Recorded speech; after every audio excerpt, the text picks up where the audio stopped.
Hi అండి. పండిన అరటిపళ్ళు ఇంట్లో ఉంటే పడేస్తూ ఉంటాం కదా!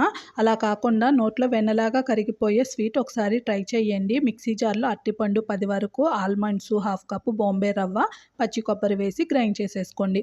ప్యాన్‌లో 2 టేబుల్ స్పూన్ల నెయ్యి వేసుకొని ఫస్ట్ కాజుని వేయించేసి తీసుకుందాము. దీంట్లో గ్రైండ్ చేసిన పేస్ట్ వేసేసుకొని, హాఫ్ కప్ పాలు వేసేసుకొని దగ్గరికి అయ్యేంత వరకు కలుపుతూ ఉందాము. హాఫ్ కప్పు బెల్లాన్ని కరిగించేసుకొని ఈ మిశ్రమంలో వేసేసుకొని ఉండలు లేకుండా కలిపేసుకొని, మీకు ఇష్టం ఉంటే ఫుడ్ కలర్ వేసుకోండి, కలర్ఫుల్‌గా ఉంటుంది. ఇప్పుడు దీన్ని లో ఫ్లేమ్‌లో చక్కగా కలుపుతూ ఉండాలండి. ప్యాన్‌కి స్టిక్ అవ్వకుండా నెయ్యి సపరేట్ అయ్యేంత వరకు ఉంచేసేసుకున్నాము. ఇప్పుడు ఒక ప్లేట్‌కి నెయ్యి అయితే అప్లై చేసేసుకొని దాంట్లోకి ట్రాన్స్‌ఫర్ చేసుకొని పైనుంచి వేయించుకున్న కాజుని అద్దుకొని చల్లారిన తర్వాత మీకు నచ్చిన షేప్‌లో కట్ చేసుకొని తింటే సూపర్‌గా మన బనానా స్వీట్ రెడీ అండి. నచ్చితే ట్రై చేసి ఎలా వచ్చిందో కామెంట్ చేయండి. వీడియో నచ్చితే లైక్ చేయండి, షేర్ చేయండి, సబ్స్క్రైబ్ చేయండి.